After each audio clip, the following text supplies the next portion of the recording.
विद्यार्थी जीवन में महाराज ने अपने एक साथी को देखा जो गांजा भांग पीने खाने वालों के चक्कर में आ गया।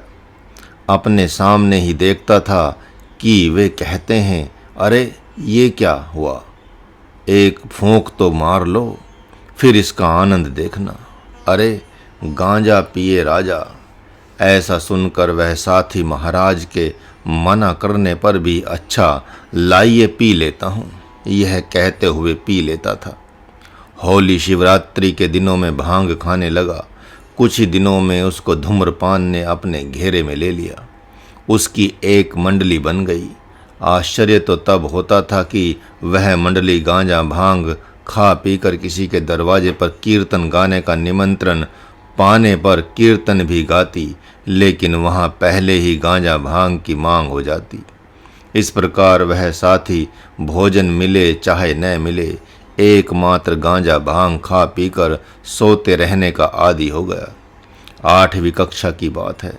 महाराज ने भी 3-4 साथियों को गांजा पिलाकर आनंद लिया, क्योंकि वे पीकर नशे में आकर लड़ते झगड़ते पागल हो जाते।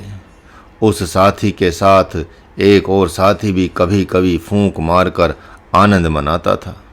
एक दिन महाराज ने अपने पैसे से पर्याप्त गांजा खरीदकर उन दोनों को भरपेट पिलाने की सोची, ताकि ये पागल होकर लड़ेंगे तो मुझे आनंद आएगा, और ऐसा ही किया।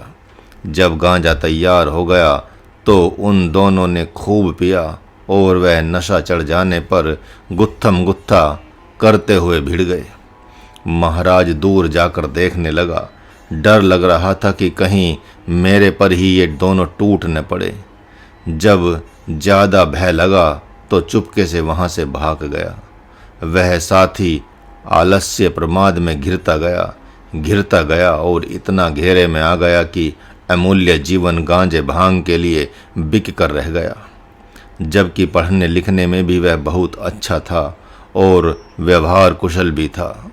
इस प्रकार तमोगुनी पुरुष अपनी तरफ कैसे खींच लेते हैं और कोई पुरुष या बालक कैसे फंसता है, अब आप सबने भी समझ लिया होगा। देखते तो रोज आप ही हैं। एक गांव में तो देखा कि पिता ने यह सोचकर पुत्र को शराब पिलानी शुरू कर दी कि बड़ा होकर यह कहीं मेरा शराब पीना बंद न करने लगे। अतः यह जब स्वयं पिएगा तो मेरी शराब क्यों बंद करेगा। परिणाम हुआ कि जब बच्चा बाल बच्चों वाला हो गया तो दोनों पिता पुत्र शराब पीकर आपस में ही भिड़ जाते। घर की सास बहू डर से किवाड़ बंद कर लेती। बहू आकर देखती, कहती कि ऐसे परिवार में मेरी शादी कैसे हो गई। वह कौन सा पाप था कि मैं भूतों के बीच में आ गई हूँ। महाराज ने कहा, कभी ऐसा कर्म तो अवश्य होगा जिसका परिणाम ऐसा मिला। तो तुम एक काम करो, चुपके से मन में भगवान के नाम का जप करो, खाते पीते काम करते तथा कभी कभी प्रार्थना करो। सच में उसने ऐसा प्रारंभ किया। परिणाम हुआ कि 1.5-2 साल में ही उसका पति महाराज के पास आने लगा। उस बहू को भी लग रहा था कि अब बात बन जाएगी। पहले से तो अब ना के बराबर रह गया है उसका पीना खाना। अतः तमोगुनी माता पिता से तो पुत्र पुत्रियों को भी बचकर ही रहने का संकेत कर रहे हैं भगवान, क्योंकि उन्होंने अपने आचार विचार आहार व्यवहार में बांध लिया तो पता नहीं कब मुक्ति मिलेगी।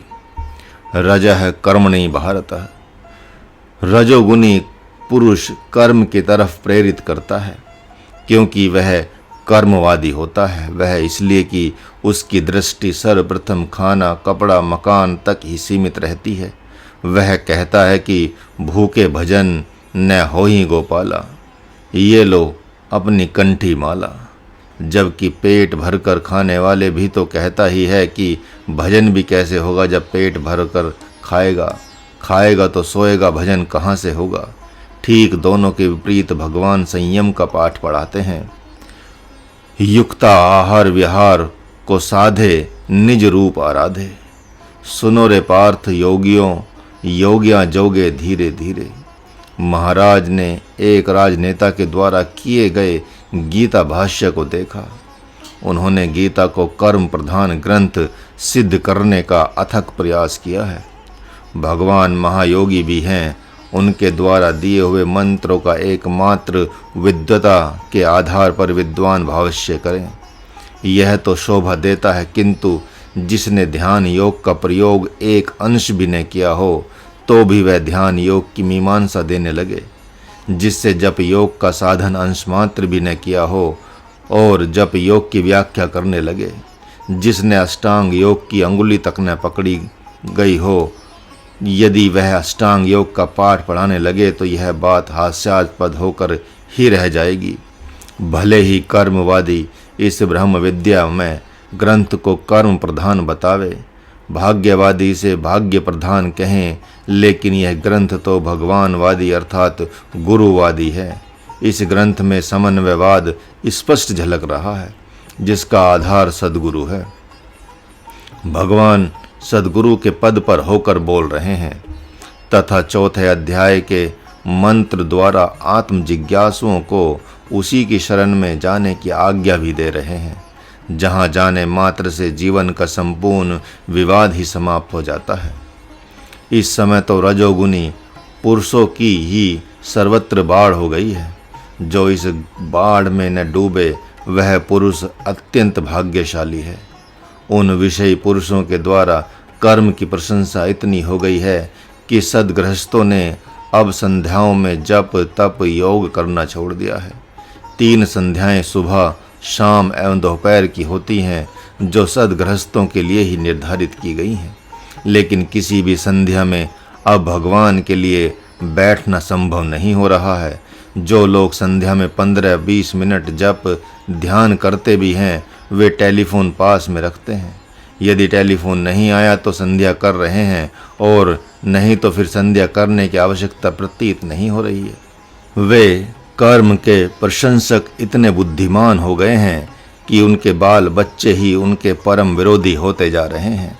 धक्के दे देकर उन्हें घर से निकालते जा रहे हैं, फिर भी कहते हैं कि यह जगत कर्म प्रधान है, सृष्टि कर्म प्रधान है, पहले करो तब खाओ। छी, धिक्कार है ऐसे लोगों को। लज्जा भी नहीं लगती कि जिस धन को अपने बलबूते कमाया हुआ समझते हैं, उसी धन को उनके सामने ही बेटे परस्पर में छीना झपटी करके बांट लेते हैं, और वे मूक दर्शक बने रह जाते हैं, तो भी कहते हैं कि हम कर्मवादी हैं।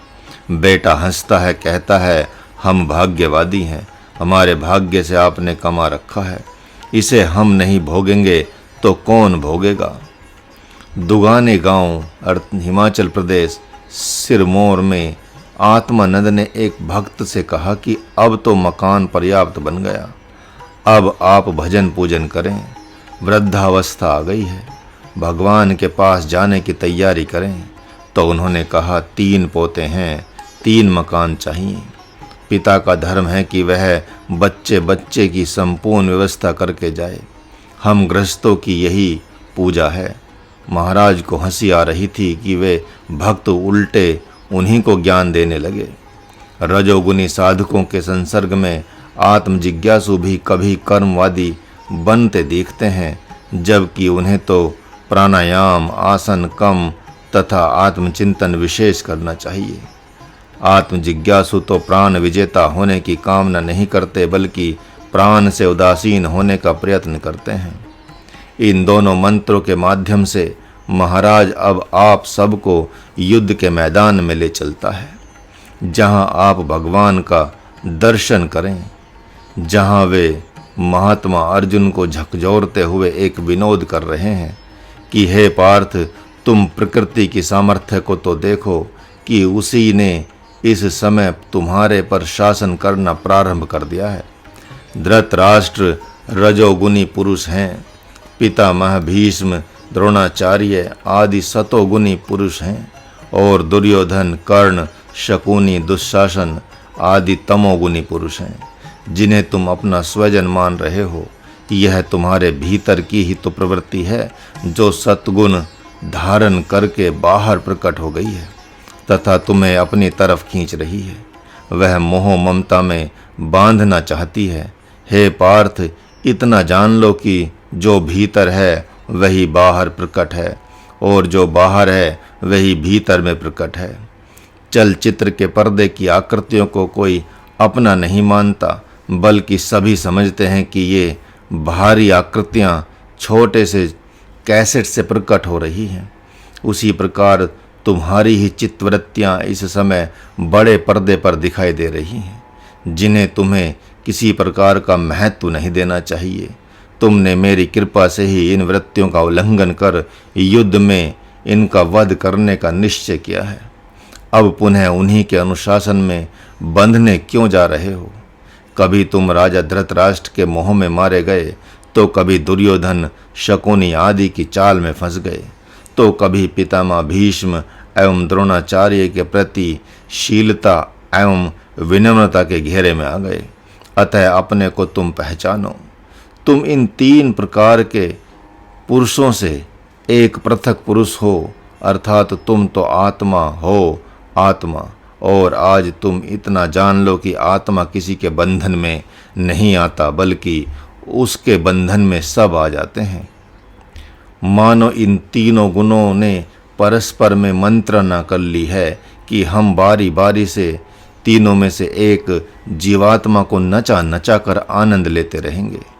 इसलिए रजोगुण एवं तमोगुण जब दोनों ही बैठ जाते हैं, तो सतोगुण उस जीवात्मा से खेल खेलता रहता है, और जब रजोगुण सतोगुण बैठ जाते हैं, तो तमोगुण उसको बंदी बनाकर चिढ़ा चिढ़ा कर आनंद लेता रहता है। और जब तमोगुण सतोगुण विश्राम करने लगते हैं, तब रजोगुण त्रास देना शुरू करता है। इस प्रकार भगवान से विमुख जीवात्मा को कभी कामी बनाता है, कभी क्रोधी, रागी, द्वेषी तथा कभी छली कपटी एवं कभी राजा, कभी रंक बनाता हुआ कभी रुलाता है तो कभी हंसाता है। अतः वह भगवान के विषय में सोचने भी नहीं देता। साधकों एवं भक्तों का तो विशेष पीछा करता है, और छल कपट के द्वारा उनके प्रमाद को देखते ही विषय उपस्थित कर बाधा डाल देता है। जिस प्रकार बलवान हाथी को कोचवान अंकुश से अपने वश में करके उस पर सवार होकर घूमता रहता है, और हाथी लोगों के कौतूहल का विषय बना रहता है, उसी प्रकार यह कभी कभी साधकों की भी सवारी कर लेता है। इसलिए प्रभु ने सावधान होने के लिए इन मंत्रों को क्रम से दिया है। निर्विकार जीवात्मा ने इन तीनों गुणों का क्या बिगाड़ा है कि ये बारी बारी से अपना बदला ले रहे हैं। हाँ, और भी तो कोई अपराध नहीं है। इतना ही नहीं कि ये अपने पीछे तो सबको चलाना चाहते हैं, किंतु स्वयं सद्गुरु या भगवान के पीछे चलना नहीं चाहते। अतः भगवान के विरोधी तो ये हुए ही, इसलिए भगवान की माया उन्हें छोड़ेगी कैसे? सभी जानते हैं कि रावण ने अशोक वाटिका में भगवती सीता को सताने के लिए राक्षसियों को नियुक्त कर दिया, किंतु माँ सीता ने प्रभु नाम को ही अपना बिछावन, ओढ़न, भोजन, पानी, माता पिता, गुरु और सहेली आदि सब कुछ बना लिया था। इसलिए राक्षसियां भी गुप्त रूप से उनकी सेविका बन गई थी।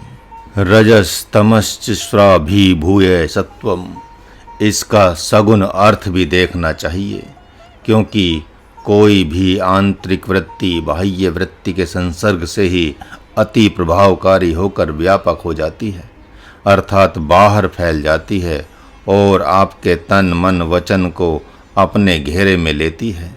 यदि सतोगुणी पुरुष का संसर्ग मिल जाता है, तो वह पुरुष सतोगुणी बनकर राजसी तामसी सदस्यों पर भारी पड़ने लगता है।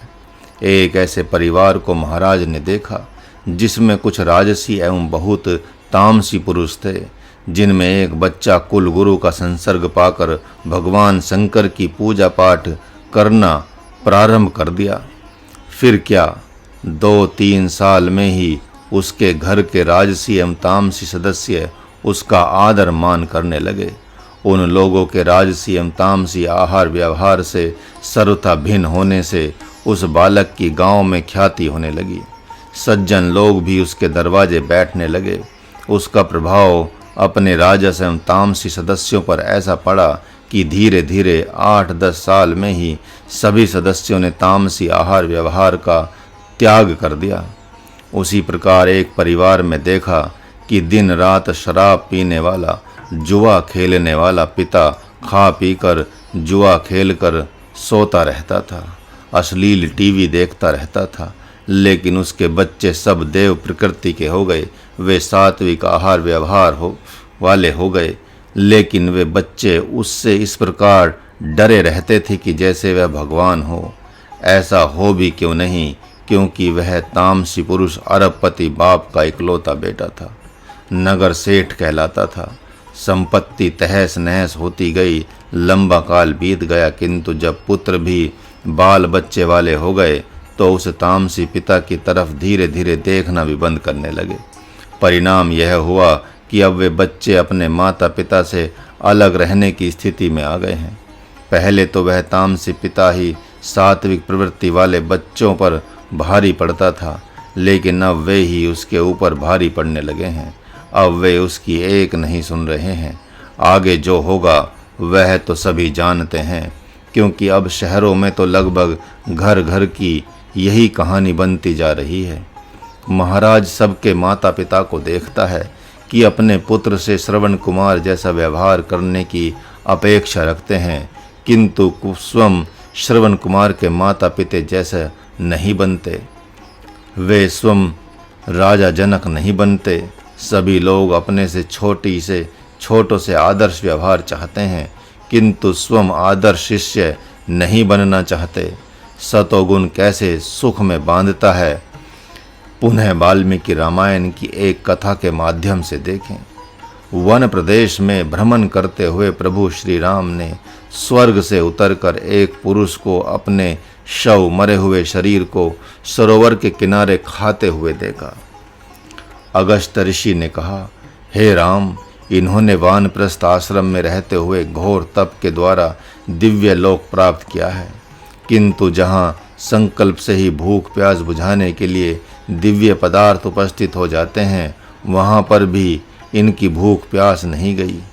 ब्रह्मा जी ने इनसे कहा था कि आपने वानप्रस्थ आश्रम स्वीकार किया था, न कि संन्यास आश्रम। आपका घर एवं घर के बाल बच्चों से संबंध भी था, फिर भी आप बिना दान दिए ही, बिना आतिथ्य किए ही जप तप करते रहे। परिणाम स्वरूप आपने इस लोक को प्राप्त कर लिया, किंतु दान न देने के कारण से आपकी भूख प्यास ज्यों की त्यों बनी रहती है।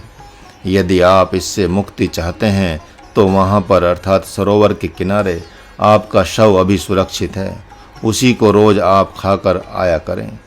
किसी दिन अगस्त्य ऋषि आपका परिचय पूछकर अशुभ खाद्य पदार्थ खाने का कारण पूछेंगे।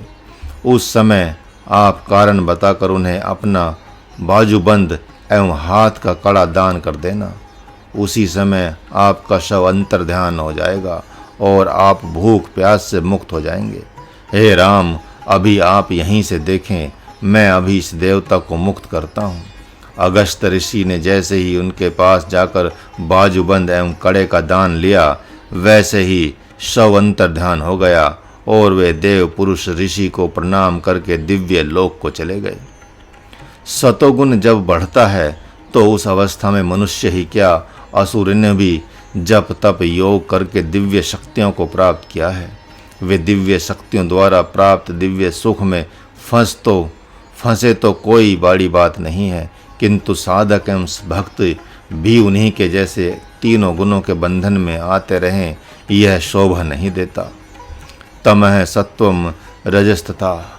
कहीं कहीं देखने में आता है कि कोई ऐसा परिवार होता है जिसमें तामसी, सात्विकी एवं राजसी ये तीनों प्रकार के सदस्य होते हैं, और इन तीनों सदस्यों में से तामसी एवं सात्विक पुरुषों पर कोई राजसी पुरुष ही बाहरी पड़ता है। सभी उसी के अनुशासन में रहते हैं, क्योंकि वह दिनों रात कर्म करने में लगा रहता है। अतः तामसी एवं सात्विक पुरुष ऐसा समझते हैं कि इसके कमाने से ही हम सब खा पी रहे हैं। यह न रहे तो दाल रोटी मिलना दूभर हो जाएगा। तथा वह कर्म का उपासक राजसी पुरुष भी यही समझता है कि मैं न रहूं तो ये खा पी कर सोए हुए रहने वाले देवता तथा ये दिन रात देवी देवता की पूजा में मस्त रहने वाले देवता तो भूखे ही मर जाएंगे। इस प्रकार अपने कर्म के अहंकार से वह उन दोनों को दबा कर रखता है। इस प्रकार पूर्वकृत संस्कारों के माध्यम से कभी तो राजसी एवं तामसी पुरुषों पर सात्विक पुरुष शासन करते हैं और कभी राजसी एवं सात्विक पुरुषों पर तामसी पुरुष शासन करते हैं, तथा वैसे ही तामसी एवं सात्विक पुरुषों पर राजसी पुरुष शासन करते हैं। लेकिन एक चौथा पुरुष है जो इन तीनों पर भारी पड़ता है, जो संत के संसर्ग में आकर संत ही हो जाता है, जिसका वर्णन इसी अध्याय के मंत्र 11 से 20 में किया जाएगा।